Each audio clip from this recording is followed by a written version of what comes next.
por exemplo, a gente vai falar prosperidade aqui no contexto de empreendedorismo feminino. Então, o quanto que a gente consegue promover para que esses negócios sejam sustentáveis? Aí a gente vai falar prosperidade por meio da inovação, sustentáveis para esse ecossistema.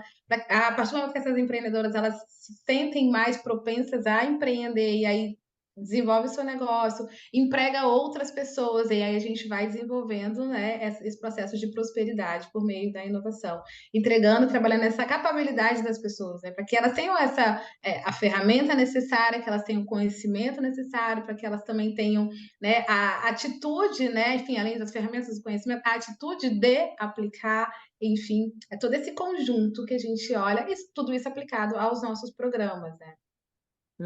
Entendi. Então a inovação que vocês trabalham também é uma ideia bem ampla, né? Isso, é porque há uma tendência, né, Juliana, quando a gente fala de inovação, assim, de automaticamente se relacionar às questões tecnológicas, né? Então, Tecnologia, sim. tecnologia, né? Então, inovação é o aplicativo, assim, por exemplo. Mas a gente É. trabalha, por exemplo, inovação social.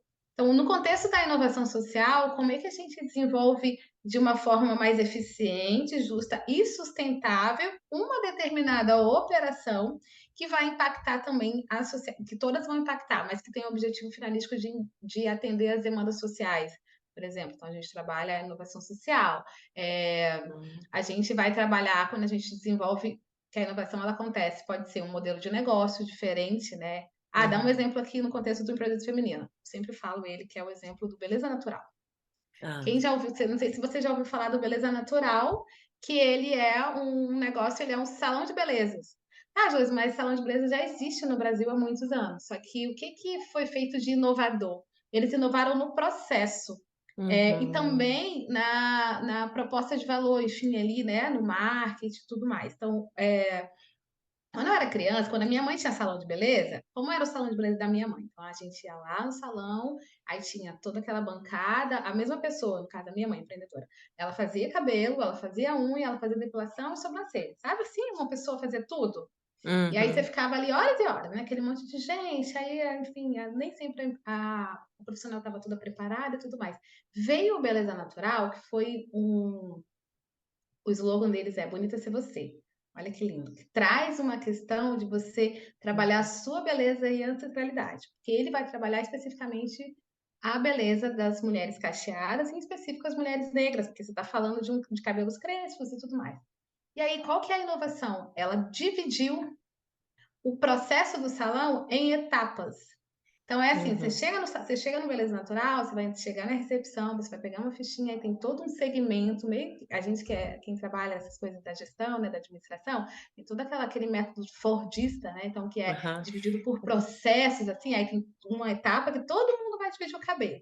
Aí depois tem uma etapa que todo mundo vai aplicar o produto. Não, que a profissional vai aplicar o produto. Então, há uma especialização maior naquela etapa. Então, a pessoa que sabe dividir, ela sabe dividir milimetricamente, quem sabe aplicar o produto vai aplicar de uma forma mais eficiente e tudo mais.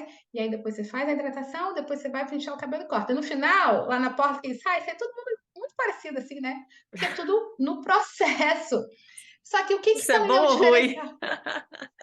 Não, assim, Ah, é no bom pro primeiro momento salão. foi É bom pro salão. é bom para o salão. Eu falo que no primeiro momento foi disruptivo para o mercado da beleza, né? Porque ela trouxe um processo, primeiramente, uma liberdade, assim, você aplica um processo e você tem solta os cabelos, tudo mais, aquela coisa do volume também, né? Que veio muito depois da Zika, né? Então é antes e depois da Zika. Antigamente era baixar o cabelo, passar o creme para ficar depois da Zika, não. Deixa para cima, sabe? Quanto mais para cima, mais alto, melhor, assim, mais bonito. Aham. E outra coisa que ela trabalhou é uma entrega de uma experiência de luxo, assim, quando você entrava no salão antigamente, principalmente nas periferias, onde era concentrada a maior parte das mulheres com cabelo crespo e cacheado, que foi onde ela desenvolveu a ideia inicial, que foi lá numa periferia do Rio de Janeiro, onde ela começou ali no fundinho de casa fazendo a primeira forma de aplicação, ela traz para esse contexto da periferia esse consumo de uma experiência de luxo. Então, você vai no salão que está toda a mobília, sabe, extremamente limpa, extremamente um design específico, né? As atendentes todas uniformizadas, todas maquiadas. Então, você entrava na experiência, eu quero ser igual aquela moça que está atendendo, sabe? Quero o cabelo igual aquela. Você traz uma Uhum. experiência diferenciada. Então, é isso. Então, assim, foi um aplicativo que foi desenvolvido? Não, mas ela inovou no processo.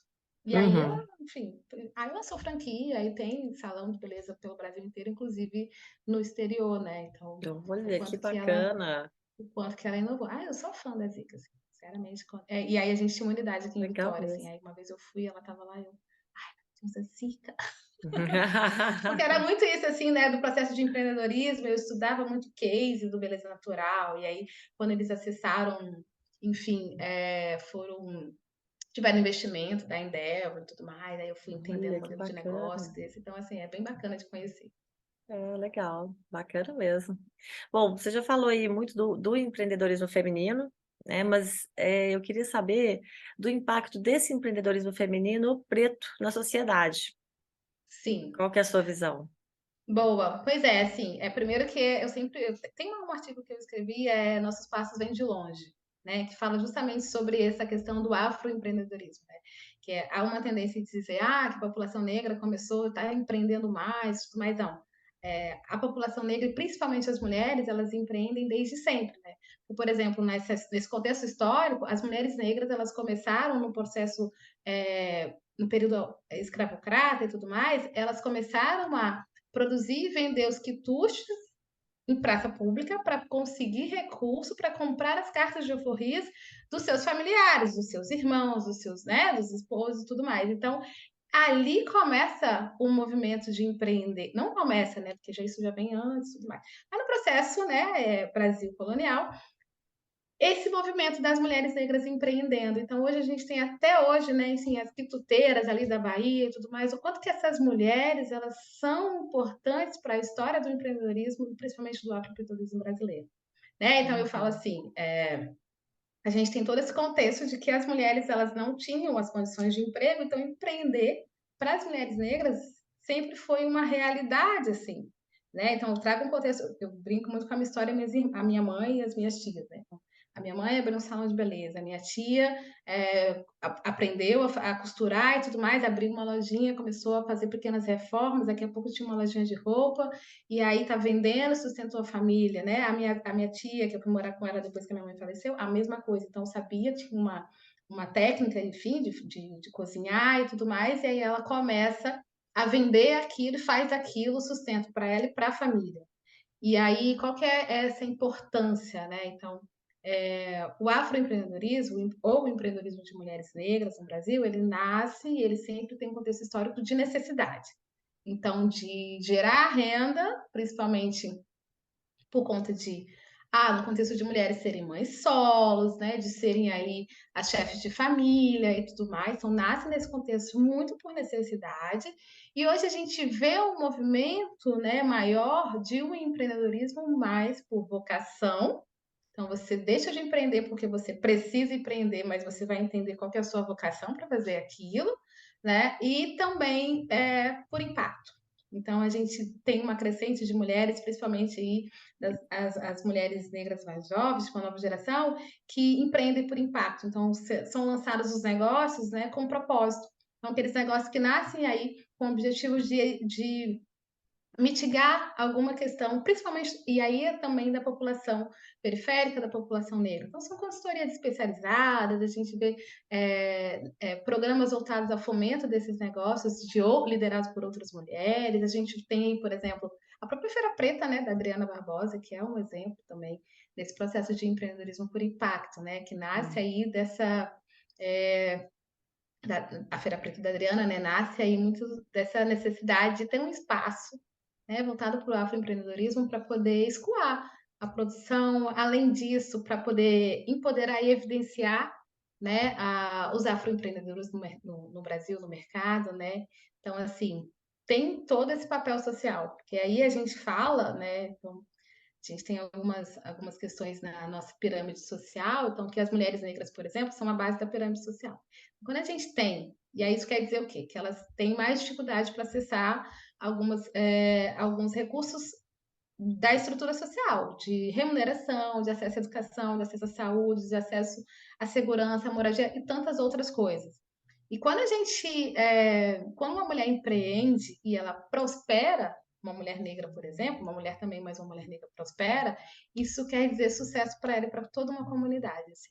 Dando um exemplo bem fictício, eu trago a minha tia, assim. A minha tia começou a empreender, e aí a história da nossa família mudou, no contexto de a gente, né, ter outros acessos, e a história de toda a comunidade, assim, porque todas as pessoas que são empregadas porque aquele negócio deu certo, então são pelo menos ali, em 2 turnos de trabalho, pelo menos 40 pessoas que são impactadas da comunidade, assim.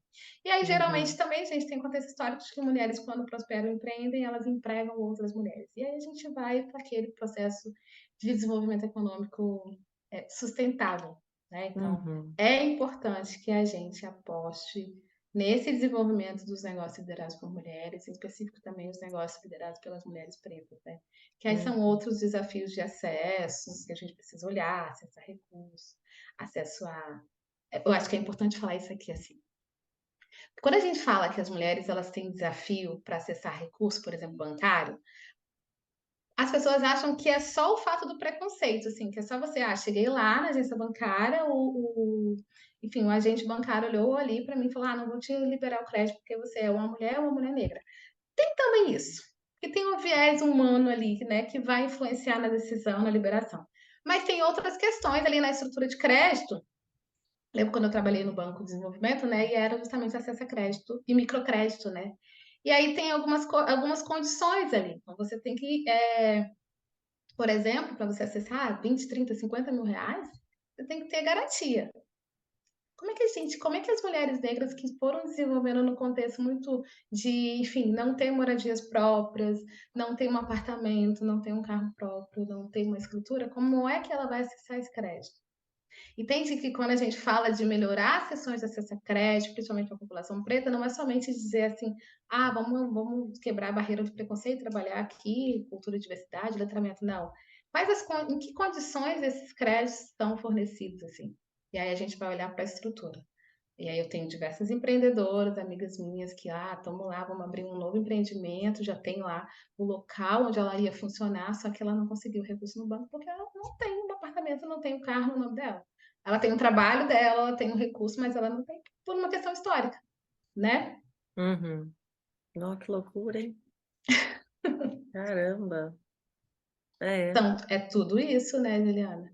É é. tudo esse contexto histórico, mas que num primeiro momento parece que é assim, as mulheres conseguem menos crédito, só porque eu sou mulher. E assim, só porque a pessoa me viu como mulher, não, mas é um contexto histórico que traz. As mulheres têm pouco O tempo que que as que mulheres. levou, na verdade, a mulher, né, Um a contexto não preencher aqueles social. requisitos, né? Exatamente. Faz pouco tempo que as mulheres podem abrir conta no banco, por exemplo. Aí não tem o número Sem exato aqui, a autorização. data. Sem É. autorização dos seus maridos. Olha o quanto Uhum. que isso tem um resquício, né? Até então, aqui na vida atual, por exemplo.